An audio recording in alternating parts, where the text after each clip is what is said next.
2022 का दैनिक जागरण में कौन-कौन सी ऐसी न्यूज़ हैं, खबरें हैं, जो हमें जाननी चाहिए। तो सबसे पहली खबर है कीव पर कब्जे की लड़ाई तेज, दिन-रात हो रहे हैं धमाके। कीव क्या है? कीव यूक्रेन की राजधानी है, ये याद रखना है आपको। हो सकता है कि एग्ज़ाम से पूछ लिया जाए कि कीव क्या है? तो कीव एक यूक्रेन की राजधानी है और उस आपको पता ही है कि रसिया और यूक्रेन का विवाद हो गया और युद्ध की स्थिति थी। अब तो मतलब ये हो चुका है कि युद्ध हो रहा है। तो ये काफ़ी बोल सकते हैं कि भयावह खबर है ये पूरे एंटायर वर्ल्ड के लिए। ये कुछ वही खबरें हैं कि रसिया के क्या-क्या, कहाँ-कहाँ पहुँच गया है। इसके बाद नेक्स्ट खबर है कि भारतीयों को जो यूक्रेन में भारतीय स्टूडेंट हैं, उनको निकालने के लिए भारत ने और बहुत तेज़ अभियान शुरू कर दिए हैं और बहुत तेज़ी से उनको निकालने की कोशिश की जा रही है। तो अगर आपका कोई रिलेटिव है इस तरीके से, तो आप घबराइए मत। भारत सरकार बहुत अच्छे स्टेप्स ले रही है। एक-एक जो हमारा स्टूडेंट है या एक नागरिक है, वहाँ से उसको निकाला जाएगा और वो भी सुरक्षित।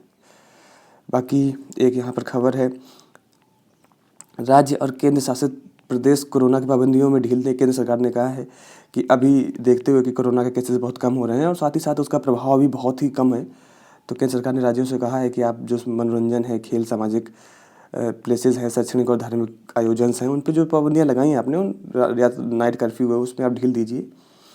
आई होप अब इस चीज़ को राज्य सरकारें हैं वो अमल करेंगी और छूट मिलेगी। बाकी एक यहाँ पे थोड़ी-सी ऐसी खबर है जो कि अ, होता रहता है, हम समझ नहीं पाते कभी-कभी हमारे साथियों के बीच में या छोटे बच्चों के बीच में कि साथियों के चिढ़ाने से परेशान 10वीं की छात्रा ने की आत्महत्या।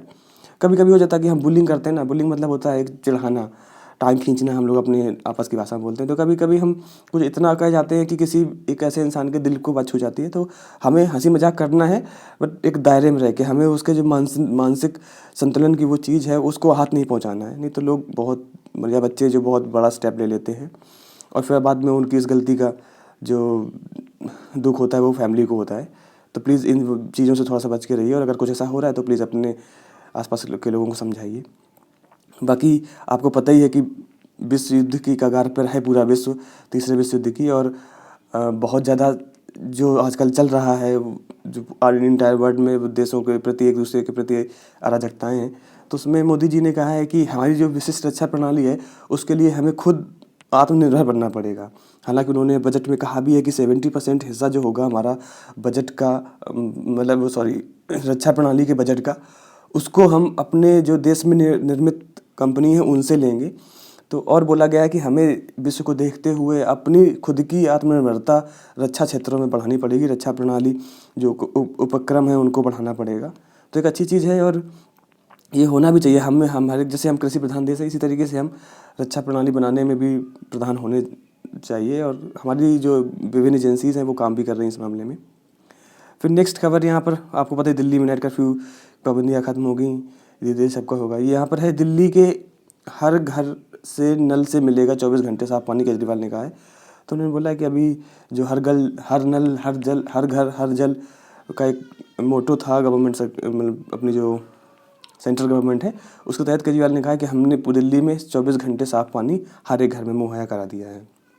इसके बाद कुछ ऐसी खबरें हैं, डीयू में दीक्षा समारोह है, बजट सत्र दिल्ली का, हमारे लिए इतना इंपॉर्टेंट नहीं है बजट सत्र क्या है क्या नहीं है। इसके बाद डेटिंग ऐप में सैकड़ों महिलाओं से ठगी हो रही है। तो जो डेटिंग ऐप्स होते हैं, बहुत सारे ऐप्स हैं, वो भी आप सतर्कता से चलाइए। बाकी इधर एक खबर है, ये इधर आप देखिए, बच्चे को देखिए, इसके नोजल्स में देखिए, नाक में आपको दिख रहे होंगे छोटे-छोटे दो, ऐसा लग रहा है जैसे रुई कपास होता है वो लगा रखा है, बट वो कपास नहीं है। ये एक प्रकार का क्या कहते हैं, प्रदूषण रोधी इक्विपमेंट है। तो इसको बोलते हैं नासो 95, प्रदूषण के खिलाफ बनेगा हथियार। तो अभी जैसे आपको पता ही है कि हमारा कोरोना के तहत हमने मास्क लगाना शुरू कर दिया था। तो आईआईटी दिल्ली के स्टार्टअप्स में ये जो नैनोक्विन ग्लोबल में के एक नाक में पहनने वाला एयर प्यूरीफायर विकसित किया है। इससे क्या होगा कि एक मतलब छोटा सा होता है ना, कायोस टाइप होगा, वो आपके नाक में लगा दिया जाएगा, दोनों नाक में, और वो एयर प्यूरीफायर होगा। आप सांस ले सकते हैं, सांस छोड़ सकते हैं, बट वो जो भी आप सांस लेंगे वो उसको प्यूरीफाई करके भेजेगा। और इसका नाम दिया गया है नासो 95। जैसे कि हमारा जो मास्क था उसको N95 बोलते थे, इसी तरीके से इसको नासो 95 नाम दिया गया। तो हो सकता है एग्जाम में पूछ लिया जाए कि नासो 95 क्या था, तो आपको बताना है कि ये नाक में चिपकाने वाला एक फेस मास्क के तरीके से यूज होने वाला इक्विपमेंट है। ठीक है, बाकी इसमें बताया गया है कि बच्चों के लिए भी मददमंद होगा, क्योंकि 5 साल के बच्चे भी इसे आसानी से पहन सकते हैं। तो एक अच्छी खबर है। यहाँ पर एक और मतलब चिंताजनक शोध मान लीजिए कि जो हमारी खुद की शरीर पहले मैं पढ़ लेता हूँ कि खबर क्या थी। खबर है कि रोग प्रतिरोधक क्षमता को घटा भी रहे हैं एंटीबायोटिक। तो एंटीबायोटिक क्या होता है कि हमारे जो बॉडी को लड़ने वाली ताकत होती है ना, वो जो एंटीजेंस होते हैं वो जनरेट करता है। बट एंटीबायोटिक जो होता है वो स्पेसिफिक, अगर आप एक एंटीबायोटिक ले रहे हैं किसी चीज़ का, तो वो उसी के एंटीजेंस, जैसे मान लीजिए कि आपको जुकाम खांसी हो गया, तो आप उसी तरीके का एंटीबायोटिक लेंगे, तो वो जुकाम के ही जो एंटीजेंस होंगे कि वो उससे लड़ सके, वो एंटीजन जो होगा उनको उत्सर्जित करेगा, उनको बनाएगा। बट कभी कभी क्या होता है कि ये जो एंटीबायोटिक होते हैं वो हमारे जो खुद शरीर के हमारे जो एंटीजेंस वो को उत्पन्न करने की क्षमता होती है उसको कम कर देते हैं। तो वही बता रहे हैं कि जो हमारे एंटीबायोटिक्स हैं वो हमारी, क्योंकि आदत हो जा रही है ना, लत लग जा रही है हमें, वो होता है स्पून फीडिंग। अब वही होता है कि अगर आपको खुद खाना बना के खाना है दैट इज़ गुड, बट अगर आपको कोई और ही बना के खिला रहा है तो हम क्या करते हैं, धीरे धीरे खाना बनाना भूल जाते हैं। एक मतलब मैं लेमन तरीके से एग्जांपल दे रहा हूँ। तो ऐसे ही एंटीबायोटिक है, जब आपको बाहरी स्रोतों से ही एंटीजेंस मिल जा रहे हैं तो जो बॉडी का एंटीजेंस बनाने की क्षमता है ना, वो धीरे धीरे कमज़ोर हो जाती है। एक मैं जीता जाता उदाहरण और देता हूँ, जैसे पढ़ाई का ही है। पहले क्या था कि इतने डिजिटल प्लेटफॉर्म्स नहीं थे, तो हम लोग यार और हमसे जो आगे के लोग थे वो खुद ही किताबों से मेहनत करके पढ़ाई करते थे, न्यूज़पेपर पढ़ते थे। बट आज इतना ज़्यादा डिजिटलीकरण हो गया है कि लोगों को सारी चीज़ें उनके फ़ोन पे ही एक क्लिक पे ही अवेलेबल है। तो क्या होगा कि हमारा धीरे धीरे पढ़ाई के अंदर और घुस के पढ़ने की चीज़ें हम क्यों भूल जाते हैं, क्योंकि हम उतना पढ़ते ही नहीं। अगर मैं आपसे बोलूँ कि ठीक है ये है और टॉपिक आप ये यहाँ से कहीं से पढ़ लीजिए जाकर, तो आप नहीं पढ़ेंगे, क्योंकि आप चाहते हैं एक ही वीडियो में सब कुछ हो जाए। आप क्या, हम भी यही चाहते हैं। तो धीरे धीरे क्या हो जा रहा है कि हमारे दिमाग की जो वो विकसित करने वाली या उसमें बिल्कुल इंडल्ज हो जाने वाली चीज़ है, वो धीरे धीरे खत्म हो जा रही है। हम क्या कर रहे हैं कि बस हमें कोई मंथली करंट अफेयर बता दे, हमें डेली करंट अफेयर कोई बता दे, बस हम एक वीडियो में देख के ख़त्म कर दें, तो ये काम हमारा आसान हो जा रहा है। तो जितना काम आसान हो रहा है ना मेरे भाई, उतना ही हमारे दिमाग की जो रिटेनिटिविटी है ना, हम उतना रिटेन नहीं कर पाते हैं। हम बहुत जल्दी चीज़ें भूल जाते हैं, क्योंकि हम खुद उसमें जाके काम नहीं करते। हमें किसी ने बना के परोस दिया, हमने खा लिया। अगर हमें इस तरीके से रिटेन करना है सारी चीज़ें, तो हमें खुद ही जाना पड़ेगा, खुद ही इकट्ठा करना पड़ेगा, खुद ही उसको बनाना पड़ेगा, खुद ही फिर खाना पड़ेगा। तब देखिए आपको सिनर्जी भी मिलेगी, रिटेनेबिलिटी भी मिलेगी, और जो भी हम फैक्ट्स पढ़ेंगे, चीज़ें पढ़ेंगे, वो हमें याद भी होंगी। तो ये चीज़ें कुछ ज़्यादा ही ज्ञान हो रहा है, बट वही है कि रोग प्रतिरोधक क्षमताएँ भी ऐसी होती हैं कि जब हम कुछ बाहरी ले रहे हैं ना, तो अंदर का शरीर भी कहता है कि ठीक है तुम ले लो अब यही, अब हम ना खुद जनरेट करेंगे। तो यही एंटीबायोटिक का है। और प्लीज़ आपसे भी यही है कि आप चीज़ें पढ़िए, बट अपनी मेहनत पे रिलाय कीजिए। अब खुद आप जब ढूंढेंगे ना, तो आप वो चीज़ भूलेंगे नहीं। और अगर आप परोसा खाएंगे तो फिर चीज़ें भूलने का मतलब खतरा रहता है उसमें। चलिए बाकी और कुछ खबरें हैं। इसके बाद है कि 3 जुलाई से होगी जो JEE एडवांस है। हमारा हमको पता ही है कि इंजीनियरिंग के दाखिले के लिए एक जॉइंट एंट्रेंस टेस्ट करके रहता है। उसको बोला गया कि 3 जुलाई को होगा और 18 जुलाई को उसके नतीजे आ जाएंगे। इधर एक खबर है, कमांडर सभी शस्त्र प्रणालियाँ तैयार रखें, वायुसेना प्रमुख। तो वायुसेना प्रमुख जो VR चौधरी हैं, उन्होंने शुक्रवार को कहा है कि जितने भी कमांडर्स हैं वो अपने सारे जो संसाधन हैं, क्राफ्ट वगैरह हैं, या जो रक्षा प्रणाली के जितने भी शस्त्र हैं उनको तैयार रखें। हालांकि हमें रशियन वॉर से कोई इतना मतलब लेना देना नहीं है, बट स्टिल हमें तैयारी तो रखनी पड़ेगी। बाकी इधर दुबई एक्सपो में इंडिया ने एक अपनी श्री काशी विश्वनाथ धाम का मॉडल भेजा है। ये काशी विश्वनाथ धाम का मॉडल है। एक्सपो होते रहते हैं, तो अभी दुबई में है, दिखाते रहते हैं लोग अपने इस तरीके के जो भी अपने देश की कुछ अच्छी चीज़ें होती हैं। इसके बाद महासमर, आपको पता ही है 2022 को चुनाव, बहुत कुछ बातें, सबसे ज़्यादा बातें यहीं पे आती हैं। कभी किसी ने कुछ कहा, कभी किसी ने कुछ कहा।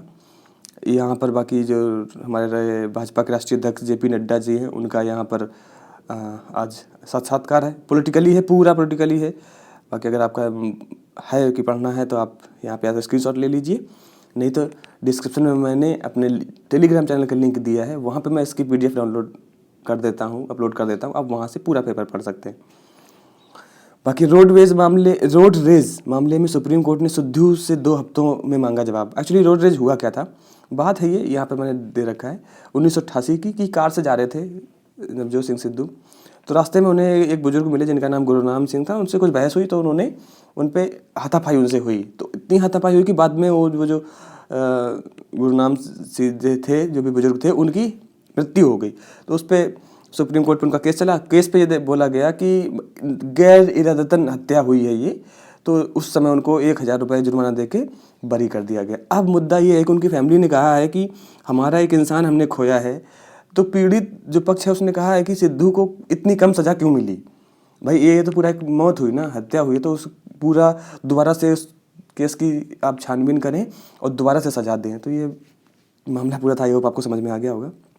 इसके बाद एक ये खबर है, इसको मैंने रेड पेन से किया है, आप इसको देखिएगा और फिर समझिएगा, क्योंकि मैं इसमें क्या ही टिप्पणी करूं। बोला है बिहार के भाजपा विधायक ने कहा है मुसलमानों से छीन लेना चाहिए मतदान का अधिकार। तो हम बस यही चाहते हैं कि सरकार से कि आप लोगों का सही से दिमाग का इलाज करवाइए। मतदान का अधिकार है क्या, पहले यही लोगों को बता दीजिए, फिर इसके बाद छीनने के बाद आ जाएगी। चलिए, बाकी हम टिप्पणी क्या ही करें। यूक्रेन पर हमला, इसकी बातें आ रही हैं। रूस के खिलाफ समर्थन के लिए अमेरिका ने दबाव भारत पर बनाया। अभी देखिए, मेन चीज़ ये है कि जो इंटरनेशनल पॉलिटिक्स होती है ना, या हम बोल सकते हैं कि इंटरनेशनल रिलेशंस होते हैं, ये टोटली अपने स्वार्थ पर डिपेंडेंट होते हैं। हर एक देश अगर आपके साथ जुड़ रहा है वो आपका हित नहीं चाहेगा, वो अल्टीमेटली अपना हित चाहेगा। तो बस यही है, भारत को भी, भारत हालांकि सोचना क्या चाहिए, भारत तो समझता ही है कि चाहे वो क्या कहते हैं, हमारा जब हमने न्यूक्लियर एटॉमिक उसका जब का परीक्षण किया था, तब हमें बहुत ज़्यादा सैंक्शन लगाए थे अमेरिका ने और इवन बहुत सारे देशों ने। फिर जब हम बात करते हैं टेररिज्म की, जम्मू कश्मीर इशू की, तो बहुत सारे लोग चुप हो जाते हैं, बहुत सारे देश चुप हो जाते हैं, क्योंकि उनको तो अपना सिर्फ वही होता है ना कि अपना बस तवा सेंकना है। तो भारत को भी बस अपने हिसाब से देखना है, अपने हिसाब से एक स्ट्रेटेजिक बयान देने हैं, अपना एक रुख अपनाना है, ताकि ये लगे कि हाँ, हम देश पूरे वर्ल्ड में शांति भी चाहते हैं, बट अपने हितों को चाहते हुए। ये नहीं कि हम अपने हित नहीं चाहते हैं और हम कुछ भी बोल देंगे। और अमेरिका तो एक बहुत ही डिप्लोमेटिक कंट्री है, आपको पता ही है कि वो अब इस तरीके से भारत को सोच रहा है कि भारत भी आ जाएगा, ताकि भारत और रसिया के जो बीच में संबंध है वो कहीं ना कहीं से खराब है। तो भारत डिप्लोमेटिक अपना एक बयान देगा। बट वही है कि जब भी इंटरनेशनल पॉलिटिक्स की बात होती है, कोई अपना नहीं होता, सब अपने अपने लिए होते हैं। तो भारत को भी अपना देखना है, अपनी पहले देखना है कि उसको किस चीज़ से फ़ायदा है। यूक्रेन की बात कर लेते हैं, छोटा सा मैं बताता हूँ। मैं किसी के विरुद्ध में नहीं हूँ, ना ही यूक्रेन के पक्ष में हूँ, ना कि रसिया के पक्ष में। अगर देखा जाए तो विश्व का कोई भी इंसान युद्ध के पक्ष में नहीं होता, उनमें से मैं भी हूँ कि युद्ध के पक्ष में नहीं हूँ। बट अगर बात करें हम रसिया और यूक्रेन की कि हमारे भारत देश के लिए कौन सही रहा है, तो रसिया हमारा बहुत पहले से दोस्त रहा है, साथी रहा है, और उसने हर एक कदम पे भारत का कहीं ना कहीं साथ दिया है, आउट ऑफ द बॉक्स जाके भी। चाहे वो 1971 का जो वॉर था जिसमें बांग्लादेश लिबरल हुआ था, जब अमेरिका भेज रहा था अपने मिसाइल सिस्टम और क्या कहते हैं शिप्स वगैरह, नेवल शिप्स युद्ध करने के लिए, लड़ने के लिए, पाकिस्तान को सपोर्ट करने के लिए, उस टाइम पे रसिया ने भी अपना सारा बहुत सारे शिप्स भेज दिए थे, जबकि कोई बात नहीं थी ऐसा। और उस टाइम पे जबकि हमारी स्थिति इतनी अच्छी नहीं थी। आज तो हम विश्व की चौथी बड़ी पावर में हैं, तो आज पूरा देश हम पे देख रहा है, हमारी नज़रें हमारे देश पर हैं, भारत पर हैं कि भारत क्या स्टेप लेगा। बट वही जब भारत ने परमाणु परीक्षण किया था, तो यूक्रेन ने कहा जाता है, यूक्रेन ने कहा था कि भारत को सबसे पहले तो अपने ये जो परमाणु परीक्षण है उसको ख़त्म कर देना चाहिए, बिल्कुल तहस नहस कर देना चाहिए, जितने भी ये लैब्स हैं परमाणु वाली। इसके साथ ही साथ भारत पर बहुत कड़े प्रतिबंध लगाने चाहिए, ताकि दोबारा से ये ऐसी गुस्ताखी ना कर सके। तो वही चीज़ें हैं कि आज देखिए, आज अब कोई ये सोचे कि हमारा जो दोस्त था क्या, दोस्त अभी भी है रसिया, उसके खिलाफ जाके कोई उस देश का हम सपोर्ट करें जिसने हमें कभी हमारी प्रगति पर हमें वाहवाही नहीं दी। तो चीज़ें हैं, बाकी सरकार अपने हिसाब से, ये मेरा विजन है कि भारत को अपने हित में रहते हुए निर्णय लेने चाहिए। इसके बाद बाकी असल ज़िंदगी में सख्त फैसले लेने का वक्त आ गया है।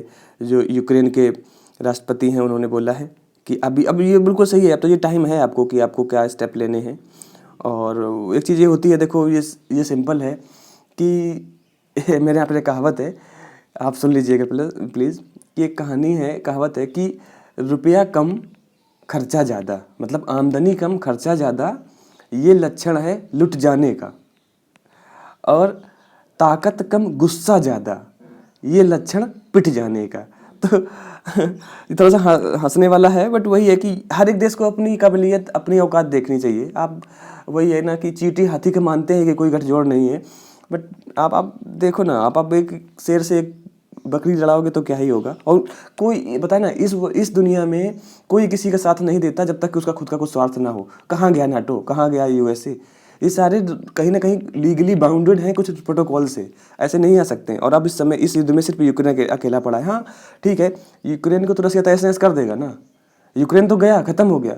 बाकी क्या सैंक्शन लगा लो, कितने दिन सैंक्शन लगाओ? रसिया खुद ही इतना डेवलप्ड है, इतना खुद में आत्मनिर्भर है कि उसको दिक्कत ही नहीं है। बाकी चीन तो उसका साथ दे ही रहा है, ओपनली चीन ने बोल दिया कि मैं रसिया के साथ में हूँ। अब बताओ, अब जो दो बड़ी इतनी, भारत कहीं ना कहीं सॉफ्टली रसिया से जुड़ा ही हुआ है। पाकिस्तान के चाचा अभी उनके जो प्रेसिडेंट वो प्रधानमंत्री हैं अभी उनके विजिट करके आए हैं। हालांकि आगे न्यूज़ में बताएंगे कि उनकी काफ़ी किरकिरी भी हो रही है इस मामले में। तो चीज़ें हैं कि आप कैसे कर लोगे, बस यूरोपियन कंट्री और अमेरिका यही चलाता है क्या विश्व? ऐसा नहीं है, अब बदल रहा है। फिर चीज़ें ये भी है कि यूएसएसआर का जब डिसइंटीग्रेशन हुआ था, मतलब उसको तोड़ा गया था, उस टाइम के भी बहुत सारी कड़वी यादें हैं। चलिए वो हिस्ट्री हम क्या जाएंगे, बट आज का ज्ञान इतना ही है। इधर देखिए, रूस के दौरे पर कूटनीतिक से इमरान की किरकिरी है। बताया जा रहा है कि ये मतलब पाकिस्तान मीडिया बोले कि ये पीएम का बहुत गलत फैसला है इस टाइम पे जाना, क्योंकि डायरेक्टली आपने यूएसए से पंगा ले लिया और आपको पता ही कि यूएसए की छत्रछाया में पाकिस्तान जी रहा है काफ़ी टाइम से। बाकी युद्ध के समय रूस से कर्ज और मदद की अपेक्षा का भी सोच रहे हैं कि हो सकता है कि ये इस वजह से गए हों कि आप मेरी मदद कीजिए। तो मजाक बनाया कि कोई आदमी लड़ने के लिए तैयार है और आप उससे मदद मांगोगे तो वो आपकी क्या ही मदद करेगा। बाकी आगे कुछ खबरें हैं। शोपिया मुठभेड़ में 2 आतंकी और मारे गए हैं। हमारे वीर जवानों ने फिर से अपना काम करके दिखाया है। यही दिखाया जाएगा जो भारतीय छात्र वहाँ पर हैं यूक्रेन में, उनका कि -3 डिग्री के अंडरग्राउंड कमरे में कैद हैं भारतीय छात्र और काफ़ी भूखे लोग हैं। तो धीरे धीरे उन पर उनका निकालने की बातें चल रही हैं और आएंगे भी। जो हमारे जितने भी वहाँ के स्टूडेंट हैं वहाँ पर सारे के सारे बिल्कुल अच्छे तरीके से वापस आएंगे। भारत सरकार बहुत अच्छे कदम उठा रही है। इसके बाद अब बात यह है कि इतनी मात्रा में यूक्रेन जाते क्यों हैं भारतीय छात्र? तो देखिए, सबसे बड़ी बात है कि फॉरेन में क्या होता है कि 2 चीज़ें बहुत आसान होती हैं। एक डॉक्टरेट की मतलब पीएचडी की डिग्री, और एक मेडिकल के में डॉक्टर की डिग्री। मेडिकल डिग्री और डॉक्टरेट डिग्री मतलब पीएचडी डिग्री बहुत ही आसान होती हैं फॉरेन कंट्रीज़ में करने के लिए। वहाँ पे उनका बहुत खर्चा कम होता है, कि साथ साथ सिलेबस भी बहुत कम होता है। तो ये चीज़ें लुभाती हैं स्टूडेंट्स को, इस वजह से वहाँ जाते हैं। तो आई होप आपको समझ में आ गया होगा कि विदेश में जब लोग जाते हैं तो क्यों जाते हैं। तो विदेश में यही अपने जैसे कुछ यूनिवर्सिटीज़, DU मान लीजिए, BHU मान लीजिए, या और बहुत बड़ी बड़ी LP अगर प्राइवेट यूनिवर्सिटी की बात करें, तो ये सारी यूनिवर्सिटीज़ क्या है कि इनका मेडिकल का जो सिलेबस है वो बहुत ज़्यादा है, जो पीएचडी करने का जो प्रोसीजर्स है वो बहुत ज़्यादा है, बहुत ज़्यादा कड़ी मेहनत करनी पड़ती है। ऐसा नहीं कि फॉरेन कंट्रीज़ में मेहनत नहीं करनी होती, बट वहाँ का सिलेबस कम है एंड ऑथेंटिकेटेड एक अलग उनका पर्सपेक्टिव रहता है जो लोगों को काफ़ी लुभाता है। तो इस वजह से लोग जाते हैं। तो अभी आपको समझ में आ गया होगा कि छात्र इतने ज़्यादा क्यों जाते हैं वहाँ पर। ये BA और MA और ये जो अपने ग्रेजुएशन डिग्री होती है ये करने नहीं जाते, वहाँ पर ये बड़ी डिग्री करने के लिए स्टूडेंट्स जाते हैं। इसके बाद रूस ने किया पलटवार, ब्रिटिश एयरलाइंस पर लगाया प्रतिबंध। अब वही है कि अगर आप हम पे कांटे बरसाएंगे, गोले बरसाएंगे तो हम आप पे फूल थोड़ी ना बरसाएंगे साहब। तो वही है कि अगर आप हम पे प्रतिबंध लगाएंगे तो हम भी तो आप हमारे देश पे भी तो आपका बहुत सारा कुछ चल रहा है, तो हम भी प्रतिबंध लगाएंगे। तो रूस ने भी ब्रिटिश एयरलाइंस पर प्रतिबंध लगा दिए। अभी चलेगा ये काफ़ी दिन तक। एंड वही है कि इस चीज़ में बहुत सारे देशों को बहुत कुछ खतरा होने वाला है, लाइक यूक्रेन और अदर देशों को। और ये सीख दे के जाएगा कि होता है ना कि अगर आपको उसमें रहना है, पानी में रहना है, तो मगरमच्छ से दुश्मनी नहीं करनी है और आपको देखना है, आपको अपने ताल्लुकात बना के रखने हैं। और ये भी होता है कि कोई किसी का नहीं होता जब तक उसके खुद के स्वार्थ ना हो। बाकी रक्षा क्षेत्र में आत्मनिर्भरता, वही एक लेख है जिसमें बोला गया कि भारत को भी अब आत्मनिर्भर और होने की ज़रूरत है रक्षा क्षेत्र में। हम जैसे अभी बहुत डिपेंडेंट हैं अदर कंट्रीज़ पे, तो हमें भी बड़े बड़े तरीके से काम करने चाहिए। जैसे आज हमारा इसरो है, हम स्पेस जो हमारा एविएशन सेक्टर है उसमें हम शायद बहुत आगे हैं। तो इस वजह से हम चाहते हैं कि हम और भी बहुत आगे हो जाएं, तो देश भी इस बात पे चल भी रहा है और बहुत आगे बढ़ेगा भी। बाकी कुछ ऐसे ये विचार है जहाँ पे नॉर्मल है। आज के दौर में संयुक्त राष्ट्र की प्रासंगिकता, आप एक बार ज़रूर UN को पढ़ लीजिए, यूनाइटेड नेशंस की प्रासंगिकता को। हम यहाँ पे आपको ब्रीफ में यही बोलेंगे कि अगर देखा जाए तो ये एक वही होता है ना कि बड़े लोगों का एक ग्रुप बन के रह गया है। आप देख लीजिए अफ़गानिस्तान में तालिबान को अटैक हो गया ना, तालिबान जैसे एक मिलिटेंट ग्रुप ने उस देश की सरकार को तहस नहस करके खुद सरकार पे बैठ गया अपने बंदूक के दम पे। UN ने क्या किया? इतने बड़े बड़े देश थे, उन्होंने क्या कर दिया? आप लेबनान को देख लीजिए, लेबनान में भी मिलिट्री ने जाके वहाँ पर तहस नहस कर दिया और वहाँ के जो मतलब वहाँ पे भी जो ह्यूमन राइट्स का बहुत ज़्यादा वायलेशन हुआ। ऐसे बहुत सारी कंट्रीज़ हैं जहाँ इस तरीके। अब अगर इंडिया की बात करें तो इंडिया में ही देख लीजिए, ये जो अभी गलवान घाटी इंसिडेंट हुआ था चाइना के साथ साथ, जो कि दोनों देशों के बीच में ऐसा हो गया था कि एक तरीके से युद्ध की स्थिति बन गई थी। वहाँ पे यूएन ने आके क्या किया? तो यही है कि यूएन कुछ नहीं कर रहा है, पता नहीं ये क्यों। भाई आप चलो बड़े देशों के मुद्दे हैं, भारत चाइना का मुद्दा था, बड़ा मुद्दा था, आप वहाँ पे नहीं बोल पा रहे थे, ठीक है, बट अफगानिस्तान का तो एक छोटा मुद्दा था, वहाँ पे भी आप कुछ नहीं बोले, यूएन ने कुछ नहीं दिखाया। वहाँ पे तो आप स्ट्रिक्ट ले सकते थे ना कुछ, कोई डिसीजन कि नहीं ऐसा नहीं है, वैसा नहीं, आप सपोर्ट कर सकते थे वहाँ पे किसी भी जो कि ह्यूमैनिटी को वो करे। वहाँ पे कितने लोग मारे गए, जो सरकार थी वहाँ पे कितने लोग वहाँ गए, सबके सब खत्म हो गए। तो सॉरी गला खराब हो रहा है। तो बस वही है कि यूएन की प्रसन्नता दिन पर दिन खराब होती चली जा रही है, इसकी कोई वैल्यू नहीं है।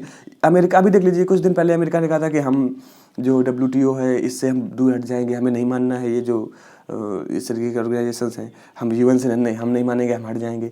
तो आप फिर क्या क्यों बन रहे हो, क्यों हो आप? तो इस चीज़ पे बोला गया है, अगर आप मेरी राय माने तो इसको और मजबूती से खड़ा होना चाहिए। और हर एक अब इसी जैसे यूक्रेन और रसिया के बीच में यूएन कुछ नहीं कर रहा है, जो कुछ कर रहा है अमेरिका कर रहा है। क्यों भाई? यूएन जब एक देश बना हुआ है, ग्रुप बना हुआ है, तो आप कहना चाहिए ना, जो अमेरिका गाता है यूएन वही कहता है। ऐसा नहीं है, निष्पक्ष तरीके से बात करनी चाहिए बहुत सारे मुद्दों पे। और बहुत सारे मुद्दों पे कभी यूएन ने इतने अच्छे से स्टेप लिए भी नहीं, चाहे वो हमारा कश्मीर मुद्दा हो, चाहे वो गलवान सिटी मुद्दा हो, चाहे वो अफगानिस्तान मुद्दा हो, चाहे वो ईरान का मुद्दा हो, चाहे वो इराक का तहस-नहस करने वाला मुद्दा हो, चाहे अब यूक्रेन का मुद्दा हो। एक ही टीम का जो स्लोगन है वही गाते नहीं रहना है आपको इंटायर विश्व की शांति को देखते रहना है। तो यही है। बाकी अगर आपको पढ़ना है तो मैं आपको थीम बता ही चुका हूँ कि कोई मतलब बनता नहीं है, अपने अपने हिसाब से चीज़ें चल रही हैं। स्वास्थ्य संगठन WHO, अब आप WHO देख लीजिए, इस यूएन का ये सब पार्ट है ना। कोरोना का पता चला कि चाइना से आया हुआ है, ये वहाँ पर जांच भी ना करवा पाए, तो फिर क्यों आप बने हो इतनी बड़ी मतलब कम एक ऑर्गेनाइजेशन? हटो, छोड़ो, ख़त्म कर दो, लोगों को अपने हिसाब से जीने दो। ये कहाँ पर काम करते हैं? जो देश बेचारे कुछ कर नहीं पा रहे हैं, बहुत छोटे हैं, उन पे आके दिखा देंगे कि नहीं हम यूएन है, हम यूएन है। तो अभी अब इस नौटंकी से आप बाहर निकलो, आप देशों के लिए हेल्प करने के इरादे से आओ। चलिए, आज बहुत ज़्यादा हो रहा है, माफ़ कीजिएगा, बट क्या करें, एक्चुअली मैं क्षमा भी चाहता हूँ, कल का न्यूज़ पेपर के साथ डिस्कस नहीं कर पाया था क्योंकि थोड़ा सा काम आ गया था। आगे है मातृभाषा में शिक्षा का प्रोत्साहन। तो आपको पता ही कि राष्ट्रीय शिक्षा नीति 2020 आई हुई है, उसमें मातृभाषाओं पर बहुत बल दिया जा रहा है, और हमारी जो देश की एक मातृभाषा हिंदी, उस पर भी बहुत ज़्यादा ध्यान दिया जा रहा है, और कहा जा रहा है कि हमें मातृभाषा को आगे बढ़ाना चाहिए। तो ये आचार्य राघवेंद्र प्रसाद तिवारी उन्होंने लिखा है, ये काफ़ी अच्छा। वो चीज़ें वही हैं कि हमें कैसे उत्थान करना है अपनी मातृभाषा का। बाकी ये कुछ वैचारिक भी कुछ क्या कहते हैं आर्टिकल्स हैं जो कि इतने खास है नहीं, कहीं ना कहीं चुनावी रिलेटिव है। यहाँ पर एक चीज़ है, जम्मू कश्मीर में पहली बार महिलाओं के लिए औद्योगिक क्षेत्र आरक्षित। औद्योगिक क्षेत्र देखिए, अभी क्या है कि जम्मू कश्मीर पहला यूटी मतलब यूनियन टेरिटरी बना है जिसने सिंगल विंडो सिस्टम को लागू किया है और पूरी तरीके से उसमें अपने आप को एनरोल कर लिया। सिंगल जो विंडो सिस्टम है उसमें क्या है कि ये एकमात्र ईज ऑफ डूइंग बिजनेस, आपने सुना होगा ना, ईज ऑफ डूइंग बिजनेस करने के लिए अगर आप कोई बिजनेस वहाँ पे खोलते हैं तो सिर्फ एक विंडो है, मतलब एक ही सिस्टम है, उसके साथ आप एनरोल हुई, उसके जो प्रोसीजर्स उसको पूरा कीजिए, खत्म। पहले क्या होता था कि आपको लाइट के लिए अलग जाना है, लैंड के लिए अलग जाना है, अगर कोई आप और मशीनरी लगा रहे हैं उसके लिए अलग से जाना है, बहुत सारे पानी के लिए अलग से, ये सारे डिपार्टमेंट में आपको अलग अलग से एनओसी चाहिए। बट अभी सिंगल विंडो सिस्टम कर दिया है हमारे पूरे देश ने कि हमें ईज ऑफ डूइंग बिजनेस बहुत ईजी वे में हो जाए। कोई अगर कंपनी खोलने आ रहा है हमारे देश में, या कोई एक नई कंपनी हमारे देश का ही खोल रहा है, तो उसे दिक्कत ना हो। तो उसमें जो जम्मू कश्मीर है वो पहले यूटी बन के उभरा है। उसमें उन्होंने क्या किया है कि ऐसे बहुत सारे औद्योगिक क्षेत्र हैं, फील्ड्स हैं, मतलब एरियाज़ हैं जहाँ पे सिर्फ महिलाओं को ही उन्होंने वरीयता दी है। तो ये वीमेन एम्पावरमेंट के लिए एक बहुत बड़ा स्टेप है। कहा गया है कि एक मतलब पुलिस महिला बटालियन भी बनाएंगे, उसका भवन निर्माण की मंजूरी दे दी है, वो लोग रहेंगे, और इस तरीके के पूरे क्षेत्र को वीमेन एम्पावर किया जाएगा। तो ये जम्मू कश्मीर की एक बहुत बड़ी बात है। बाकी बिजनेस में बात कर लेते हैं तो फिर से सोना 50,000 ही 51,000 ही होने वाला है। शुभ होता है ना, 51,000 बोलते हैं, बड़ा शुभ माना जाता है। हालांकि हो चुका था बट कल बहुत गिरा है। चांदी भी 64,000 के आसपास है। क्रूड ऑयल हमारा 75 रुपये के आसपास है। फिर इसके बाद यहाँ पर है कि कई वस्तुओं का निर्यात बढ़ाने का मिल सकता है मौका। अभी देखिए, यूक्रेन रसिया जो संकट है उसमें क्या होता है कि जो देश रूस से कारोबार करते हैं, अभी इतनी पाबंदी लग गई है तो रूस से करेंगे नहीं, अब वो किसे करेंगे? इंडिया से। तो इंडिया की तरफ रुझान बढ़ेगा। इंडिया बहुत सारी चीज़ें अब निर्यात कर सकता है। जैसे इंडिया कृषि प्रधान देश है, तो कृषि की बहुत सारी चीज़ें, गेहूं वगैरह हो गया, उसकी जो मांग है वो बढ़ जाएगी। बात कर लेते हैं, बढ़ सकता है चिप संकट। अब आपको पता ही है कि रूस और यूक्रेन के बीच में सेमीकंडक्टर की आपूर्ति प्रभावित हो सकती है, क्योंकि सबसे ज़्यादा जो सेमीकंडक्टर बनाने का मटेरियल होता है ना, सेमीकंडक्टर जिससे बनाए जाते हैं, थोरियम और हमारे यूरेनियम टाइप के जो रहते हैं, वो इन्हीं देशों से आता है, दोनों देशों से, यूक्रेन और रसिया से। अब दोनों युद्ध में लड़ रहे हैं तो क्या ही आएगा। तो ये चिप सिस्टम जो है वो, इसका मतलब है कि हमारे जो इलेक्ट्रॉनिक्स इक्विपमेंट हैं वो महंगे हो सकते हैं, क्योंकि इलेक्ट्रॉनिक्स इक्विपमेंट हमारे चिप से ही ज़्यादातर चिप से ही क्या चिप ही होते हैं वो। बाकी हम यहाँ पे एक ध्यान दें कि रूस से क्या क्या हमारे पास आता है, तो रूस से हमारे पास आता है ईंधन, खनिज तेल, मोती, कीमती पत्थर, जैसे हम बोलते हैं ना रूबी वगैरह, परमाणु रिएक्टर्स आते हैं, बॉयलर्स आते हैं, मशीनरी आती है, यांत्रिक उपकरण और उर्वरक, ये हमारे रसिया से आते हैं। जबकि हम रसिया में क्या क्या बेचते हैं, दवाएं, आपको पता ही हम जेनेरिक मेडिसिन के बहुत बड़े उत्पादक हैं, भारत बहुत बड़ा उत्पादक है जेनेरिक मेडिसिन का। बिजली से जुड़ी मशीनरी, जैविक रसायन और वाहन भी भारत यहाँ से बेचता है। तो ये रसिया से हमारा है कि क्या क्या हम बेच सकते हैं। बाकी एक यहाँ पर एक चीज़ है, खबर आई, सुप्रीम कोर्ट ने कहा है गवर्नमेंट से कि अरे भैया आप टैक्स तो लगा रहे हो, किसमें, क्रिप्टो करेंसी, पता है 30% टैक्स लगा दिया गया है कि अगर आप क्रिप्टो करेंसी में कुछ भी लेन देन करते हैं तो आपको 30% उसमें टैक्स देना पड़ेगा। लेकिन आप ये तो बता दो कि उसको लीगल कर दिया कि नहीं, क्योंकि गवर्नमेंट के किसी भी मतलब निर्णय में या लेख में ये नहीं आया है कि उन्होंने क्रिप्टो को लीगलाइज कर दिया है। हाँ, उन्होंने क्रिप्टो पर टैक्स लगा दिया है बट लीगलाइज नहीं किया है। तो सुप्रीम कोर्ट ने कहा कि भैया ये ऐसे न चलेगा, आप बताओ कि आपने किया है कि नहीं किया है। तो देखते हैं गवर्नमेंट अब इस पर क्या विचार करती है। बाकी वही इकोनॉमी हो सकती है प्रभावित, वित्त मंत्री ने कहा है, और सबको पता है कि युद्ध चल रहा है तो नॉट इवन इंडिया की, रसिया की, यूक्रेन की, सारे विश्व की इकोनॉमी होगी वो प्रभावित होगी। इसके बाद है ड्यूरेंट लाइन को लेकर संघर्ष में 3 की मौत। अब देखिए, हमने सब इस संघर्ष हो रहा है, बहुत से लोग मर रहे हैं, पूरे विश्व में लोग मर रहे हैं, क्या ही कर सकते हैं, ये एक बहुत बड़ी विडंबना है। बट हमारे लिए ज़रूरी है ड्यूरेंट लाइन। तो ड्यूरेंट लाइन पाकिस्तान और अफ़गानिस्तान के बीच की रेखा, जैसे जो मैकमोहन लाइन है वो, और रेड क्लिफ लाइन है और ड्यूरेंट लाइन है, इस पे में ध्यान देना है। तो मैकमोहन लाइन जो है वो चाइना के साथ है, हमारी जो इंटरनेशनल बॉडी को शेयर करता है लाइन को, मतलब हमें पाकिस्तान से जो अलग करता है वो है रेड क्लिफ, और ड्यूरेंट लाइन जो है वो अफगानिस्तान पाकिस्तान को अलग करता है। तो कभी कभी एग्जाम से पूछ देते हैं, तो आप इन चीज़ों को याद रखें। बाकी बात कर लेते हैं खेल दुनिया की। तो फिर से मैच चल रहा है इंडिया और श्रीलंका के बीच में, आज दूसरा मैच है, प्लीज़ देखिएगा, मज़े लीजिएगा।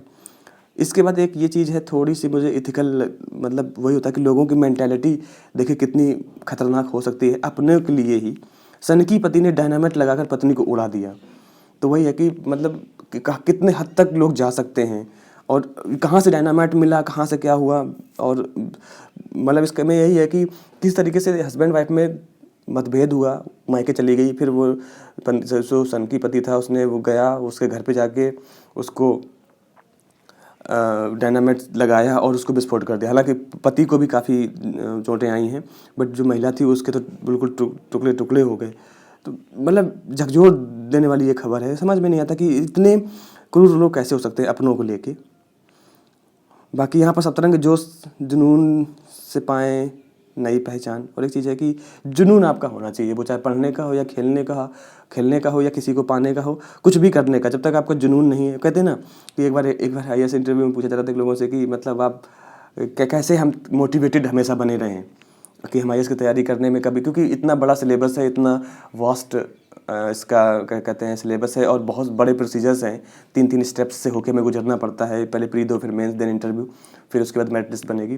तो कैसे अपने आप को मोटिवेटेड रखें इस पूरे इंटायर प्रोसेस में। तो अब एक्चुअली मुझे नाम नहीं पता किसने बोला, तो उन्होंने बोला था कि जब अगर आपके दिमाग से आया है कि आपको IAS बनना है, शायद आप थक जाओगे, लेकिन जिस दिन आपके दिल से चीज़ निकलेगी ना, कि आपको दिल से लगेगा, आपका दिल बोलेगा कि नहीं आपको IAS बनना है, या आपको कुछ बड़ी चीज़ हासिल करनी है, नॉट IAS, आपको कोई बड़ी चीज़ हासिल करनी है, वो दिल से निकलेगा, आप कभी थकोगे नहीं, आपको मोटिवेशन की ज़रूरत नहीं पड़ेगी। और दिल से आने वाली चीज़ होती है जुनून। आपके दिमाग में कोई चीज़ आती है वो जुनून नहीं होता। जुनून होता है जबकि कोई बात आपके दिल से निकलती है, आपके अंदर से निकलती है। तो अपने जुनून को पाएँ और उसको इतना हाई लेवल तक ले जाएँ कि वो आपकी जितनी भी ख्वाहिशें पूरी हों। और अगर दिल से आपने चाहा है तो आप कभी थकेंगे भी नहीं और अपनी जो ख्वाहिशें उनको पूरा पाएंगे भी। बाकी आज के दिन मतलब 26 फरवरी को क्या क्या हुआ ये भी देख लेते हैं। तो आपको पता ही है कि जो सैनिक विद्रोह हुआ था 1857 का, आज के ही दिन बंगाल में मतलब 26 फरवरी के दिन जो सैनिकों का विद्रोह शुरू हो गया था। और ये ब्रिटिश शासन की ओर से दी गई राइफल के प्रयोग करने के खिलाफ था कि हम नहीं कर लगाएंगे। कारतूस में गाय का जो चर्बी रहती थी उसका यूज़ था, तो आपको पता ही है, और सुअर की भी चर्बी थी। तो दोनों जगह से इथिकल अनइथिकल था। गाय की चर्बी कर नहीं सकते थे, सुअर की चर्बी वो हम मतलब ये है एक्चुअली, इससे थोड़ा सा मुद्दा बदल जाएगा, बट ये चीज़ थी। इसके बाद ये था कि पनडुब्बी में बैलिस्टिक मिसाइल का परीक्षण किया गया था। मतलब पनडुब्बी हम आपको पता है कि पानी के नीचे रहती हैं, तो उसके अंदर भी हम बैलिस्टिक मिसाइल को मतलब छोड़ सकते हैं, उससे अटैक कर सकते हैं। इसका तो 2008 को आज के ही दिन मतलब 26 फरवरी 2008 को भारत ने पनडुब्बी से प्रक्षेपित की जाने वाली बैलिस्टिक मिसाइल का सागरिका का सफल परीक्षण किया था। क्या नाम था? सागरिका। इसे K-15 के नाम से भी जाना जाता था। यह नामकरण पूर्व राष्ट्रपति हमारे जो मिसाइल मैन थे APJ अब्दुल कलाम के नाम पर किया गया।